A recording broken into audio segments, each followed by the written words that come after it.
Okay, hello. Welcome to another podcast. It's been a while since the Thanksgiving break that I've posted any new video. My name is Bryan Kim. I'm your host as always. And before I want to start, I just want to remind folks in the audience, if you like what you see, please consider subscribing, ringing that bell for any notifications, and like and comment. So today we have Pradeep Kaur, a um, a volunteer and organizer at the Alhambra Gurdwara, mostly helping out with the food distribution, the hot food distribution. And we have Bertha Rivera, a organizer and a volunteer in the city of Alhambra. And today we're just going to talk more about. So wait, let me rewind. So what I wanted to do with this podcast is that we've talked to leaders in the community, we talked to candidates, we talked to organizers um, at the Alhambra the grassroots Alhambra, the housing um, organizing committee there, and I wanted to talk to folks that sees the community every single day or like closer than what a candidate or an elected official would see. So today I want to introduce Pradeep Kaur and Bertha Rivera. So, am I missing anything? Pradeep Kaur or Bertha? No, No. no. No, Everybody. you're good, but right. Everybody looks so great right now. So I just kind of wanted to get started, and I just wanted to ask. So the Gurdwara is on Chapel, and the nearest street is Los Tunas, right? Am I correct? Is Maine. Maine. Sorry, Los Tunas is Rosemead area. Sorry, Rosemead and San Gabriel area. Yes. We are And, actually Yes. at 101 South Main Street. mm-hmm. And this community has been providing hot foods. If I'm, please correct me if I'm wrong. Has been providing hot foods for the community prior to the pandemic. And Pradeep, do you want to discuss like the origins of this project, or even way back, like how did you get introduced into this Alhambra community? Sure. Let me start by thanking you, Brian, for having me on and giving us this opportunity to discuss what we are trying to do to serve the community and what our plans are for the future. So the food distribution service has been started at our Gurdwara, which is located at 101 South Chapel Avenue in Alhambra. We started giving this out every Saturday from 9:30 a.m. in the morning to about 12 noon or till we run out of supplies. And this has been started since mid of May. We as a family moved to California in the last week of March. And that is when, we were looking for a place to continue our mission of, helping those in need. And little bit of background about me and my family. So we've been doing, servicing the homeless community for more than a decade now. We started in Atlanta, Georgia, and then we moved on to Illinois, and now we are here. So we've been doing this for a while, and how we got involved into this was we belong to the Sikh religion, the Sikh faith, which is spelled as Sikh. It is one of the smallest religions in the world. We are a minority, and it is also one of the youngest religions of the world. And we hail from Punjab in India, in the Greater Pacific Asian area. And the basic tenets of our religion are, to meditate on the Lord, to earn our living by honest means, and to share our food. So sharing food is kind of integral to a practicer or a follower of a Sikh religion. So we have been trying to do our part in, sharing whatever we have been blessed with. Once we came to Alhambra, we live in Arcadia, but the closest Gurdwara for us is the one in Alhambra. Mm-hmm. And once we came here, we realized that, there was a need for food when we just drove around and we saw homeless people walking by. And when we also, did some research and we found that there was a need for food in the area. So we reached out to some local organizations to see how we could spread the word. So Bertha was integral in helping us getting the word out. So she took me around to a couple of area churches where we handed out flyers. So I'd like to particularly mention the First Baptist Church of Alhambra and Pastor Matt Barnes, who was, an incredible support for us. He has been running a food distribution program, but they have the support of the LA Food Bank primarily and some other organization, and they hand out groceries. I believe he has been doing it for about 5 years now. So he already had, a base of people in need, and he helped us give out the flyers. And we also placed flyers at other area churches, and that's how we started. I think we gave out about 60 plus lunches the first Saturday, and the last Saturday, that was yesterday, we gave out close to 1,200 meals. That's a lot of meals. Yeah. So there is.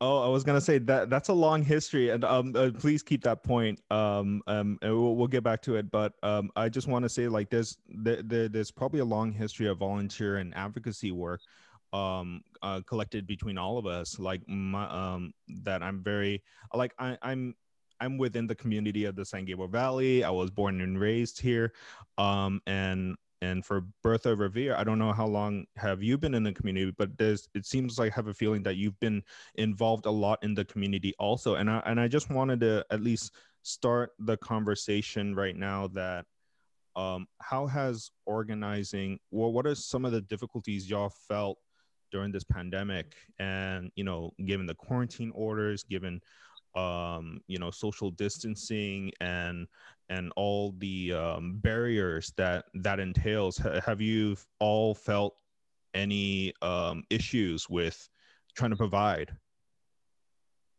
Bryan. Oh, sorry. Pradeep, can you finish your point, and then Bertha? There you go. Thank you. Yeah, Bertha, go ahead, please. Oh, okay. Okay. Bryan, when I first got involved in this in the food giveaway program, I thought that it would be just a small portion of food. Okay. When I received the phone call about coming, to the Gudara and meeting with this particular person, which was Pradeep, and she started to share with me about, the food giveaway, I thought, well, it sounds like a very practical thing to do. But what I didn't realize, Bryan, is that, when we ride in our cars and we're on our phones and we're listening to the radio, we don't see the homelessness. We don't see the desperate need of community. People live in back alleyways. They live in tents. And I'm talking about, sometimes I've even known families that have to sleep in their car with their children. So there's a lot of need in this community. And I took it to heart when I first met Pradeep, but I had no idea that it was going to blossom into such a need. And each and every Saturday when we meet, she's really an amazing person. She's in the kitchen.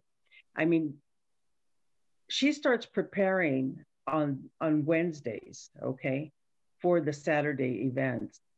And I pick up food and we work hand in hand. And then there's some other volunteers that come in. So there's a huge effort, Bryan, that comes together in order to feed, 1,200 lunches. And what I was first impressed with the whole program, is the dignified way that the food was packaged. Because there's not another food program in this area other than up in Pasadena, which is the mission, I'm drawing a blank for the Union Station. Union, yes. Yeah, Union Station up on Arroyo Parkway. Okay, they're probably the only food giveaway program that actually gives warm food away. But in the packaging of the food, there's a fork, a spoon, there's a napkin, there's the food is warm, and then there's always, a piece of fruit or a couple of pieces of fruit that are added. And as they started to distribute the food, I was amazed with thinking that we have a lot of day workers. Okay, I was amazed with myself that I even came up with this idea. We have a lot of day workers over at the Home Depot, and I've known that for years. So I started taking food over there, and I started with maybe 15 lunches. Well, they went immediately. I even had to make a second trip back to the Godara. Okay. So now I'm up to 30, sometimes 40 lunches. And Bryan, I'm deeply touched every time I drive up into the driveway because I feel like such a celebrity. Because they know my name, they know my car, and they wait for me. Okay, they wait for me, and it's always a blessing to see their faces, to hear their stories, and it's really a marvel to know and to want to participate with individuals that share the same kind of wants and to see the energy that goes into putting these lunches together. But Bryan, I call it a blessing that I'm there. I want to continue to work there as a volunteer, and this amazing woman called Pradeep has such a vision for this, for this work, and I keep thinking to myself, I mean, the vision will have to come because, I believe what God says that, if you want something bad enough, he shall give us the desires of our heart. Mm-hmm. So I'm anticipating to see the vision that this woman has. But also too, I just want to make a very short mention. Her husband and her children are also part of this ministry, and it's really awesome to see them all work together. But but when the Sikh community comes together, it's amazing how they think nothing about putting food together, offering, feeding, and I understand. For a number of years now, they've been down to the mission down on Skid Row. They also take food down there. So, this establishment, this church, this temple, we desperately need to continue to have them here. See, I had no idea they were doing that type of trench work. I just knew that they were there, and I knew that they were very quiet people, and I knew it was a different culture. But now that I'm involved, and now that I see the work that they've done, they can't go anywhere else but to stay here in Alhambra. Mm-hmm. We have a lot of desperate people that are living in our communities that people drive by every day and don't even pay attention to them. There's a man in a wheelchair, and he's lived on Main Street probably for about 9 months now, and he's in a wheelchair. And there's several people that sleep in the alleyways. There's several people that sleep, in the parking lot. So, Bryan, we have a huge community of homelessness, and it's very important that we continue to serve these people.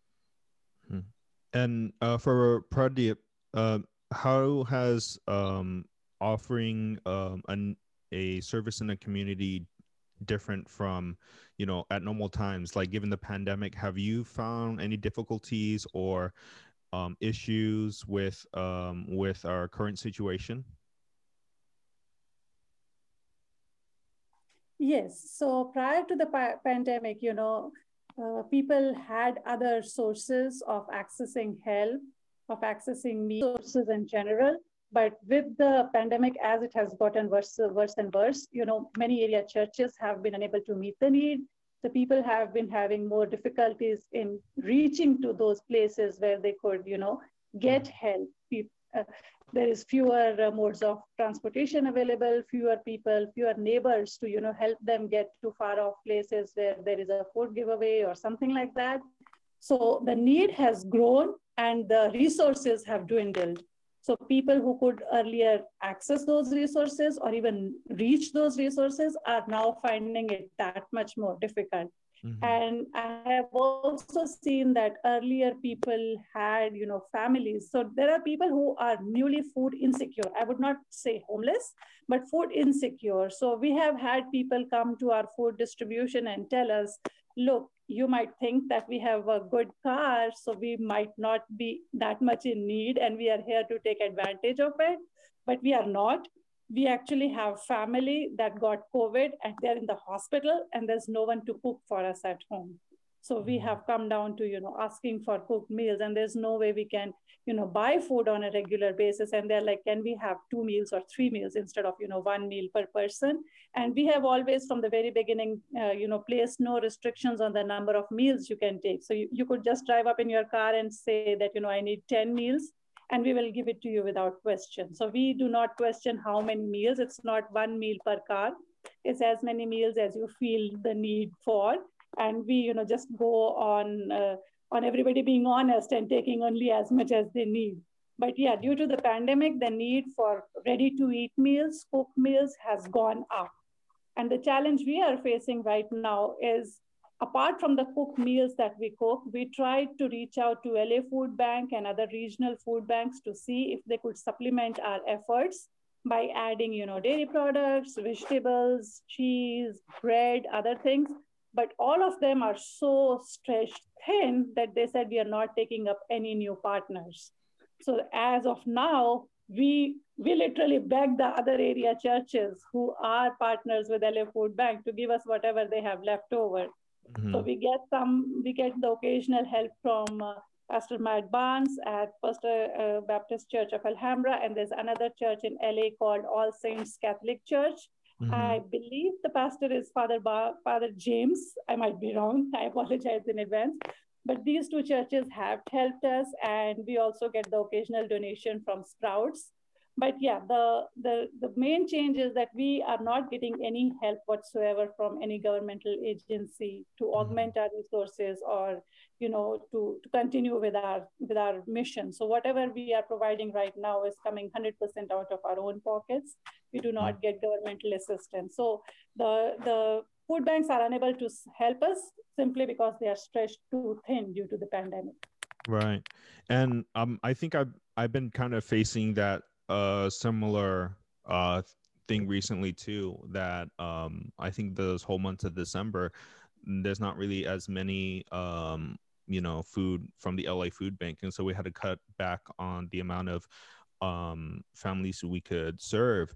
And I just wanted to ask, this might be a personal question and you could abstain from answering, but like this has been kind of getting into my mind a little bit recently, and I've started to talk to more I guess professionals about it, keeping myself level and making sure I check in with myself has been kind of like a thing that I need to make sure that that's been happening. Do you ever have this feeling that you're not doing enough for community? And then if you've had a COVID scare, like I'm currently dealing with right now, like, do you feel guilty if you're not there? And yes. So we always, ever since we started doing this more than a decade ago, when we started in Atlanta, Georgia, there is always the feeling that you cannot do enough. You always feel hopeless and sad when you are on your last box and somebody comes up and says, could I have an extra one? And there's nothing that you can give to them.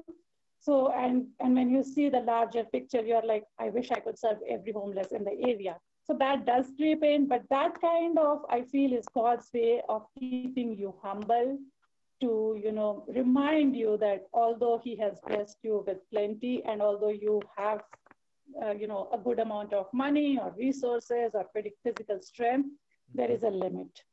Yes. There is a limit to the human endeavor and what a human can achieve all by himself or herself. So that kind of keeps us grounded, that keeps us always aware of the fact that we are not doing all that needs to be done.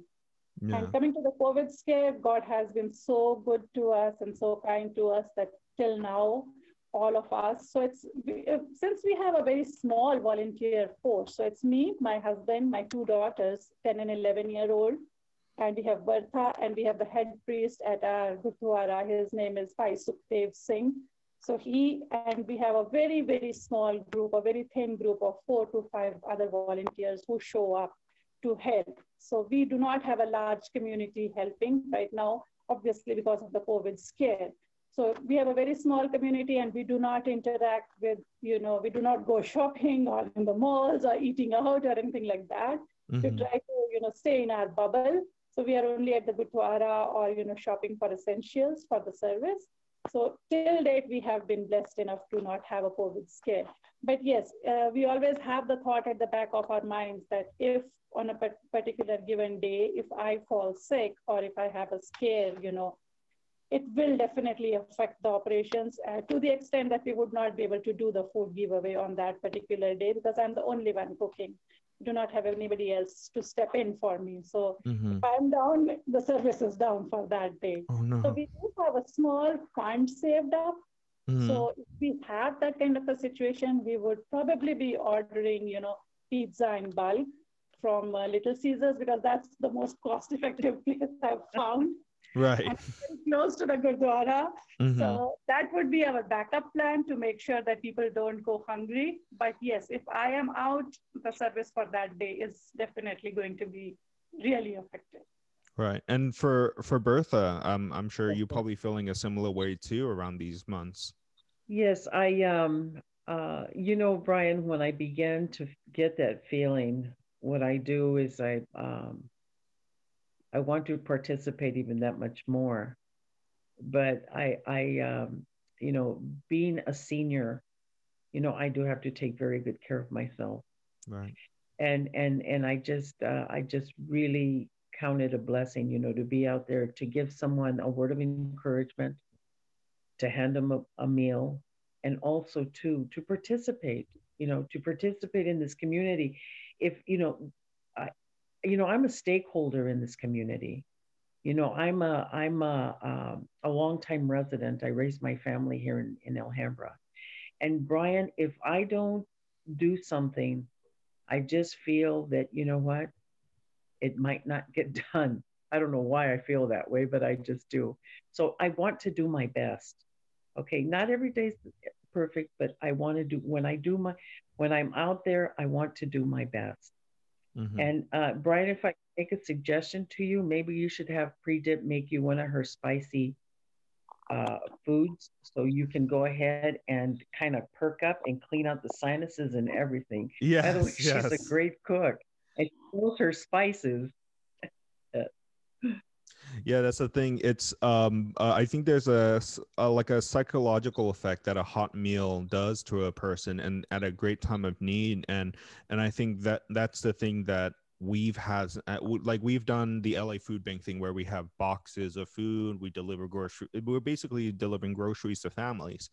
But I think there's something more when it comes to like a hot food that you eat right there, and it's coming from somebody that's like generations of food traditions, and you're getting something out of it, and it being at a time of need. I think that's something very important. Do you feel the same way, Pradeep? I do, yes. So we have always had people come up and say, we get all these groceries from all these other places, and that's a huge blessing. But they're like, we have no means to cook. Mm-hmm. We have nobody to cook for us, or we are unable to cook for ourselves due to our health issues. So they are like, we cannot express in words what a cooked meal means to us because our meals are rice, basmati, Indian basmati rice, with different curry every week. So we have potatoes and vegetarian meat substitute curry. We have chickpeas or garbanzo bean curry, or we have kidney beans. So we try to rotate between these three on a general basis, and sometimes we add something else. So I feel that because most of the people that we are serving are from the Asian community, rice is something that, is easily identifiable with their culture. And I do try to tone down the spices so that it's universally acceptable. Right, But right. but I feel that because of the rice, we have had such a good, response to our food giveaway, because everybody understands what it is and how it is supposed to be eaten, vis-a-vis something that would be truly Indian in terms of, a roti bread or something else that would Mm-hmm. have some kind of a curve, understanding what food it is. So we try to keep it where everybody can easily, understand and relate to the food and take to it easily. So yes, that has been a huge blessing, to be able to cook something that the general population can accept easily. Yeah, and then Bryan, may I Bertha. ask you a Oh, question? Yeah, oh, I was gonna say. I'm sorry. I was gonna add that Bertha, in your description earlier, is like, you saw the individuals that are the day laborers in Home Depot, and like, their face lights up when they see a hot meal, like right there, and especially around these times when it's getting colder and like it's getting December, it's getting into January. I just could imagine how those individuals feel those Saturday mornings or afternoons. And sorry, I totally cut you off. Yeah, My there's apologies. no, that's okay. There's actually a food truck or two, Mm-hmm. taco trucks that come to Home Depot. But a lot of the day workers there don't have any money. Right. They can't afford to spend $5, $6, $7 on a breakfast, so to speak. Um, I was stopped probably about a month or so ago, and it was one of the individuals that works in the food truck, and he had asked me, if I was selling the food, and I said no. I said, I represent a church. I says we're here, to service the community. And then he also commented that he didn't think I was um, selling the food because I was moving too fast. Right. Okay. Right. I was just, handing the food out and having a conversation. But, but Bryan, if you're also in the food, if you're also in the food distributing uh, ministry, do you do it in Rosemead, or where do you do it at? Well, yeah, this is part of I try to separate the podcast with my work, but I will for the sake of this conversation, I'll definitely talk about it. So in the organization we work at San Gabriel, we partnered with the LA Food Bank, and we run these centers, these immigrant centers out of these high schools. So we predominantly provide food for the immigrant community in LA, and then in the San Gabriel Valley. And then sometimes we try to partner up with, say, for example, ATA. I think this weekend they organize a food distribution with teachers and community leaders to provide food and groceries to the area families. And yeah, we've been our work wasn't necessarily food distribution at the beginning, but when we were asked to join AYC early in 2020, but I think we just slowly transitioned because that's what our community was asking for. And that, like, oh, what just happened? We can hear you, Bryan. Go ahead.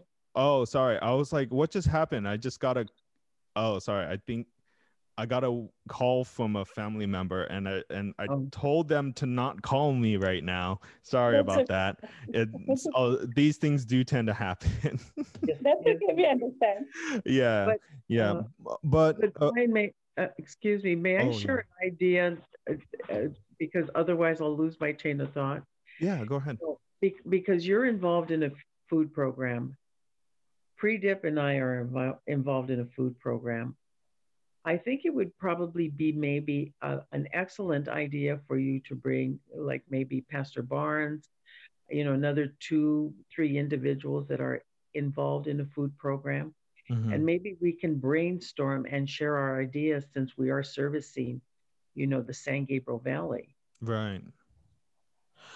Uh, I would have to bring that up with the supervisor that coordinates the food from the LA Food Bank, but like for sure, I don't know if they've ever communicated folks outside of the organization other than the Alhambra Teachers Association and like the unions in LAUSD.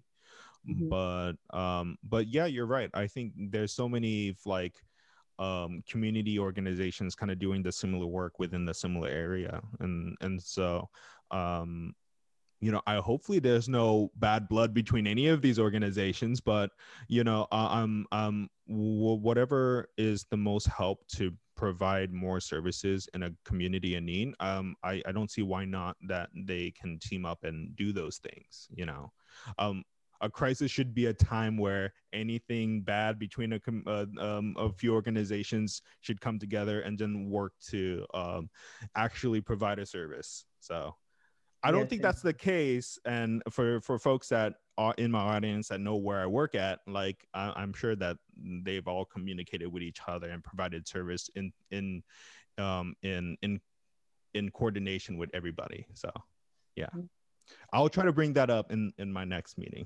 Okay. Yeah. But another thing I would like to mention, Bryan, is that because of the location of the Gurdwara, and because of a proposal that at one time they might not be present anymore, that saddens me. Right. Because they this ministry started. In my thinking at that time, I just thought it was just going to be maybe 100 lunches, but they're up in the thousands now. So we have a great need, and we need to continue this work in order to service this community, especially at this time of need. And I see each and every day how things are worsening, so my intention is to continue to do my best. Right. Okay. But I do want to remind Pradeep to share her vision, about how she wants to see this ministry grow. And it's it's a profound statement, and it's a profound want, that she would like to, to present and to do in this community. Thank you. Pradeep. Yeah, so a little bit of history about the Gurdwara building. I don't know if most of your listeners are aware of it, but the Gurdwara is in a rented building. It has been here at the same location for close to 5 decades now, I believe 47 years. So it has been an integral part of the Alhambra community for a while now, for half of a century. And as I mentioned in the beginning, giving out free food is a part of the Sikh tradition.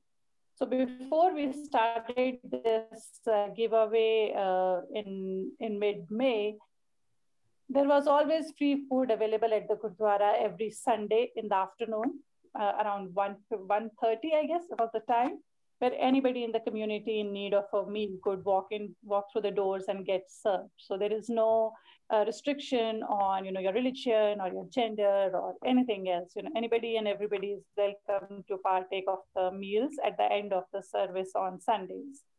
I was there, and this service started in mid-May.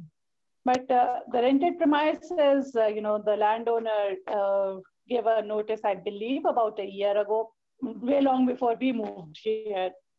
He wanted to, have us vacate the premises, and then I understand he wanted to sell the premises on where the Gurdwara is located and some adjacent plots to a developer for, I don't know what the proposal was to build there, but that was the whole story behind it.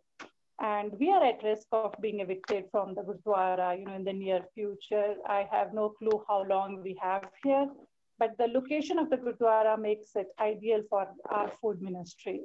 If we were to relocate somewhere else, one, it would be very difficult to find a similar area in the similar location, because the congregation is here.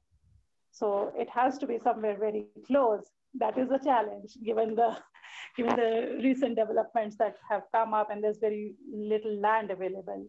Yeah, and I really hope so, because as we mentioned before, and then we'll probably get more into it next week when we do a part 2 of the eviction, and then if there's more guests, Pradeep, if you know more individuals in the Sikh community that willing to want to do another panel, and Bertha, you're always welcome to come back. But but I think one of the things that we've kind of felt and noticed is that families are not cut from the same cloth as everybody. Not everybody has a car, not everybody has the same access as every single person in the San Gabriel Valley, and a location is everything when it comes to giving support for a community, and that location in particular is like close to downtown, close to these busy thoroughfares and streets where people can go quickly in and out of, and to some degree a good spot for folks like Bertha to go take the meals and take it directly to individuals in areas that are affected. And so that's something that we've been kind of thinking about in the work that I've been doing, and really was think it's like we're so fortunate to be in the organization in San Gabriel, to be in San Gabriel, because our former offices was the Asian Americans Advancing Justice, and it's downtown. It's a little bit away from all of like the areas that we serve, like the East LA, San Gabriel Valley area, and quite particularly like the East San Gabriel Valley, like Pasadena, Lower Pasadena, Rosemead, El Monte, kind of west of Temple City. So yeah. It's so that is what the location is. This location is very central, and even in terms of the guests that we are serving, if I just jot off the names that we have had guests come up and tell us that where they are from. We occasionally ask the people where you are from. So we have had people coming from Alhambra, Rosemead, San Gabriel, El Monte, El Sereno, Rosemead, Duarte, Monterey Park. We have people coming from all these, Temple City. So these 9 towns, I remember that we have people consistently coming from these places asking for help or in need. So if we move away, and we are right on the public transport. So the bus stops right outside where we give away our food. So if we move to a place which is not easily accessible by public transportation, there will be very many people who will not be able to access our resources. So it is really important that we somehow, succeed in convincing the landowner to work with us to either extend the lease for a longer term or maybe think about selling the property to us. But it is really important for us to, stay in the same location. And we are trying our best to, reach out to him. We have not yet been successful to get an audience with him, but hopefully, Lord works in mysterious ways. So we are staying hopeful. Yes, I'm very good with staying hopeful, and I'm trying my best to try to stay hopeful as much as as we mentioned before, sometimes those negative thoughts can creep in from time to time. I just wanted to give some stats of what's been happening recently in LA County. So according to the LA Times, the 5-day average of corona cases is now 10,034, and compared to 2,134 about a month ago. So that was about a jump of 370%, according to LA County of Public Health. And that's a very striking number. And I also wanted to put a spotlight on this Long Beach Post article that said Sue Lee Sero, a refugee from Cambodia who lives in the 6th district, which one of the highest infection rates in the Cambodian community, and she's a candidate that actually won her seat in the Long Beach City Hall, and she's dealing with a community, an immigrant community that feels that there's a lot of misinformation coming from COVID. And I wonder, and I wanted to see what you, Pradeep, and you, Bertha, feel about that, like in your respected communities. Do you feel that within the Sikh community that there's been more infections, and I know within the LA County numbers right now that the Latinx community is one of the more highest risk categories right now, in this at this time. And then within the Asian American community, like the Southeast Asian community has been really feeling the effects recently. The Vietnamese and Cambodian communities have been really seeing the effects of coronavirus. So have you saw like the effect of that in your respective communities? Yeah, so in our Gurdwara, the congregation, as I mentioned, we are having very few people come in for worship. We have not, closed the doors per se, but we are not holding, the services as we used to pre-COVID. So people can come in, and if anybody wants to understand how the services work at a Gurdwara, you are more than welcome to come by. The Gurdwara is open.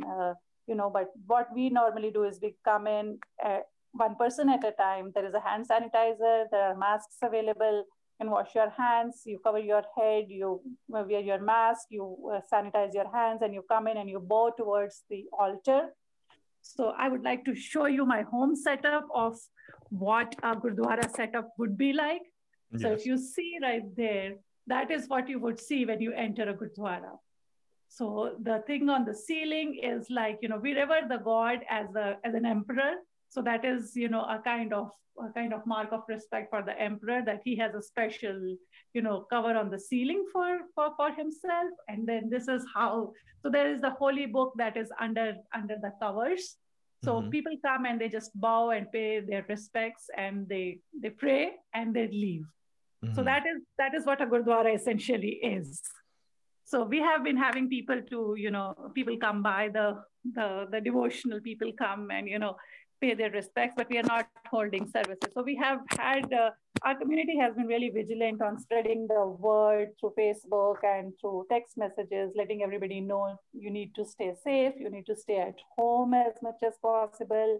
And we also advertise that we have the care supplies available, which is with the face mask, hand sanitizer, and gloves and other things. So we have had reports of some people in the community getting infected, but we have so far been fortunate to not hear firsthand of any deaths or severe illnesses within our community. I believe one of the reasons for the lower spread would be that, Sikh community, as mandated by our religion, we do not drink. So there is less congregation at bars and those social places where those have been found to be in places where a large number of spreads take place. So I believe that is one of the reasons. There have been instances of people getting infected, but thankfully all of them have recovered, to my knowledge. And then for Bertha Rivera, how have the Latinx community, in your view, have been dealing with COVID? Bryan, I have quite an extension of friends from school. Okay, there's an alumni group that actually used to come together once a month. And when COVID, became present, we don't meet anymore. Everything is done, by Zoom or by text or, FaceTime, this sort of thing. But I do have a very dear neighbor of mine that works in healthcare. And she's, we shared, different ideas on how this pandemic has taken over and has taken effect, especially on the seniors. And it's quite frightening, Bryan, for someone like myself that's very sociable, that likes to be among people and likes, that I like, sharing with people. So I have to be very cautious because I am I am a senior person, and being of Latin descent, there's always a possibility that I could get sick. Okay, because the Latino community, yes, is very, very high. So we do have to be careful, and I have seen sudden change and the sudden stoppage, in our communities uh, and in the individuals, so to speak. So it's frightening for everyone. Frightening for everyone. I can Um, hardly wait for this thing to be over. yeah, same. For me, and in within the Cambodian community, the Khmer community, we value family and all of these things, and I'm just so worried about like, going to Nevada and seeing like my sisters and her family and, the extended family coming over. I'm like, just like my parents just recently retired. And it's like, I remember my therapist telling me this is like, it's like you're trying to be the parent to the parent almost. And you're trying to like making sure like, please, if you're going to congregate, please wear a mask, like you don't know where they come, like when they're coming from San Bernardino, like you don't know if if they're going to bring something, and by the nature of this virus, it's like for some people they could be carrying it and they would have no idea. That's why, as much as I'm so humbled by your invitation, and I will definitely, please, I will try to go to the Gurdwara once I'm healthy enough and I'm cleared to go. I'll definitely visit. But I took the test because I could have it and not know it. I could be healthy now That's very true. and I could still spread it. And so that's and that's my biggest worry. And it's kind of weird because sometimes it's like within the Cambodian community and like by extension my family, and not to put anything down about my family, but sometimes a lot of conspiracy theories and a lot of like misinformation about the coronavirus can come in and creep in, and I'm just like, we can 18 can we at least 18 months this, like like if it goes beyond 18 months, then we could start to complain. But like let's be patient as much as possible, because I want you to enjoy your retirement. I think that's where I'm coming from. I want you to enjoy your retirement and not be intubated and like those Oh, yes. nightmare scenarios that I have in my mind every time I go to sleep, to some degree. um yeah. um I think I might be wrapping up with like the last three questions, but I just wanted to put a cap on this, because when we're talking about support, and in Alhambra, where we're getting one of the most youngest individuals as our mayor, Sasha, as our mayors, and as a mayor in Alhambra. And what do you think on a local level they can help with support for programs such as ours that want to try to do more in the community? What, as we mentioned, like there's not a lot of leadership providing resources. So what is your most ideal situation given the question? Yeah, so primarily we would like to partner with the food banks in the area, given that we are serving such a huge chunk of the population. I believe we are serving more people and on a more regular basis than any other organization in the area, or for that matter, in the greater LA area. I am not aware of another place where, almost 1,200. I'm anticipating that on 26th of December, when all of the other federal aids are set to expire, I believe the need will rise exponentially. People who are getting unemployment benefits and other extended benefits are going to be more in need. So I really feel that we deserve some kind of help from the city in terms of augmenting our resources, maybe helping us manage the people who are coming up, in terms of traffic management and stuff like that, but mostly in terms of getting some help from the food banks in the area, to augment most of the people who come up. And as Bertha mentioned, there are people living in their cars. We see about, off the top of my head, I think there are about 15 to 20 ladies who drive up with their life savings, their life belongings in their car, and a couple of kids in their car. So they're basically living out of their cars, and they ask for milk. So we are trying our best to, get whatever we can get donated from other places and buy some milk on our own. But we really need help, augmenting our resources. And secondly, we would see if the city can help us in some way to reach out to the landlord and, mediate some kind of agreement where we can, prevent eviction and continue to serve the community, to be here. So that those are the two demands. But primarily, we need help augmenting our resources and helping better manage, the food giveaway program. And for Bertha? Well, pre-dip has described things very clearly, but I'm going to be speaking on behalf of myself. Okay. I can't speak for the Gadara. I'm a volunteer there, but I will be speaking direct, about how the city has handled this whole situation, Bryan. The developer, okay, has a goal, to go ahead and evict, the temple and the members, and regardless, and not even taking into consideration at the time that we're living in, and the services that have come out of that location. We've tried to contact them on several occasions, but it falls on deaf ear. We also contacted the city manager's office. I did speak with our representative, our city council person, but there's really no true direction.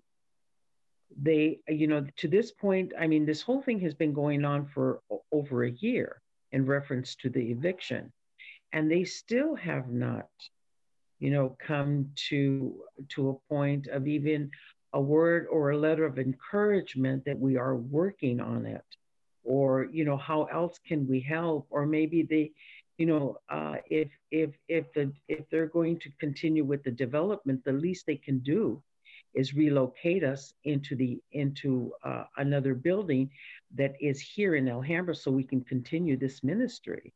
Okay. That's my whole concern. And I say this as a stakeholder and a community person, and a person that has been in Alhambra for over 45 years. I can't speak for the Kudara.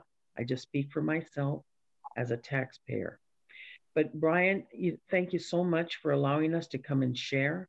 Yeah. Thank you so much for, for this opportunity, because it really means a lot to Pre-Dipped and myself, and also to this great location that is servicing this community in a charitable way that nobody else is. Okay. And I just want to give a shout out to Sprouts Market. Sprouts Market has been a big supporter, of our food ministry. And, and yeah, some of the donations have dwindled, but the important thing is that they're present. Okay. And that's the whole thing. But thank you so much, Bryan, for this opportunity. I have a few more questions. Sorry, but I want to get to something that's very poignant about Alhambra, and a question that I've often asked guests in positions of influence, and in like Eric and Chris Olsen and Ron Sahu. With this pandemic, it's not gonna be once we get the vaccine, and thank God they've approved emergency for the Pfizer vaccine, but when a vaccine comes in, it doesn't mean it's over. Things like this will have repercussions 5 years down the line, 10 years down the line, given the most ideal situation that the Gurdwara has a permanent space in Alhambra. How do you feel Alhambra would come out of a crisis such as this 5 years down the line, 10 years down the line? What is both of your hopes in that? So in our history of working with the homeless and the food insecure and at-risk communities, we have found that, when people have something to eat, when they have that certainty that they will have something to eat or a way of feeding their families, it takes a great stress off of their minds and helps them chart their future course of action better. So we intend to continue this food giveaway program irrespective of what happens with the COVID situation. And even if the situation is totally under control, we still believe that there is still a need for food in the community. So as long as we are here, as long as the congregation is here, the food distribution is not going anywhere.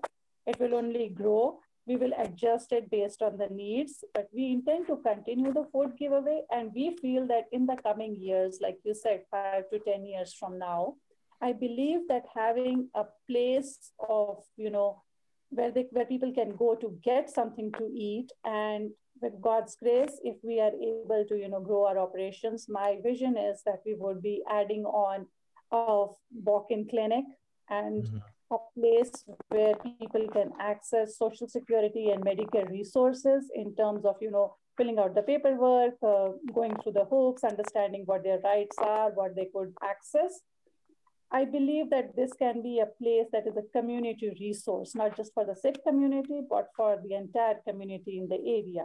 So when people know they are at risk of being evicted or at risk of, their utilities being shut off, they can reach out to us and we will do all we can to help them prevent that situation, whether it is with the help of donations from our own congregation or accessing resources that are available. Because we see a lot of people who speak only Chinese or only Vietnamese. They do not speak other languages, so they do not know where to turn for help.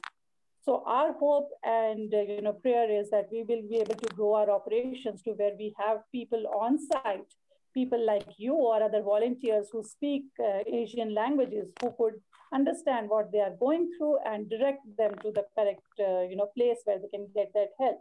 And providing an emergency or a walk-in or a primary care medical facility, where people can maybe access a quick COVID test, or get a quick diagnosis of whether it is just a fever or whether it is the flu or whether it is something more serious. Because I feel that every human being deserves the access to basic medical care. I'm not talking of cancer therapy. I'm talking of basic medical care. You have a toothache, you should be able to get a prescription for an antibiotic till you can get in to see a doctor, to see a dentist or something, So whether it is a sprain or is it something serious, you should have that access. That is a basic human dignity requirement. That is not something that we are asking for. So I feel that, we need to provide those resources to Alhambra and surrounding cities so that in the coming years, we have a healthy community in Alhambra. We have a more content community in Alhambra, a more secure community in Alhambra, where people generally have access to what a basic human being would expect living in a country like America, where there is so much affluence, where there's so much money and so many resources. We are the world leaders in terms of everything. And to see people suffer for basic necessities, to people scrambling for basic necessities is a shame. And we need to work together as a community with volunteer organizations, people in the community, the city, the elected leaders, the retired leaders who have gone through challenges and who can provide us important inputs based on their time in office or how to handle what lies in the future. So I feel we need organizations like ours and others who can, connect people to resources. And then, Bertha, how do you see the city of Alhambra post the initial COVID pandemic, 5 years, 10 years down the line? Bryan, what Pradeep just mentioned, because she has shared her vision with me, on a number of occasions. And this is why I do want to continue to be part of this ministry, because it is important that we continue to do this work, because we have no clue what is going to happen in the future. We have no clue. The only thing I can do as Bertha Rivera is to give someone warm food, a word of encouragement, and wish them well. And I have a saying each and every day to myself when I get out of bed. I always say, each and every day is an event. So the event that I want to establish for that day is to give someone a word of encouragement. And and I know it sounds like a lot of work, but maybe we can go ahead and increase the food program to 2 days a week. Maybe one day, during the week, and then one on the weekend, on Saturdays, like we've been doing. But there's where I am, Bryan. And thank you for both of your input, Pradeep Kaur and then Bertha Rivera. Yes. This will conclude our podcast. And I want to let the audience know that starting next week, I want to try to start maybe this idea of like, doing a quick series within December and January where our topic is home is here, given that everything is in flux right now. This idea of COVID relief is running out at December 31st. Starting January 1st, there's a lot of things up in the air, given the eviction moratorium, the unemployment plus up, and even stimulus has been kind of put up in the air, and it's getting down to the wire, given it's like December 13th right now as of recording. And so I want to try to do a series on that, and next week we'll start that with the deeper conversation about the Gurdwara and the situation that we kind of very very much primed at this conversation, the in limbo situation that the Gurdwara finds itself right now at Alhambra. So I hope the audience here, if you've gone to this point, hit that notification, subscribe, and until then, thank you for being here. Thank you, Pradeep. Thank you, Bertha. Thank you, Thank Bryan. you, It was a Bryan. pleasure speaking Yeah. to you. All right. Wish you well.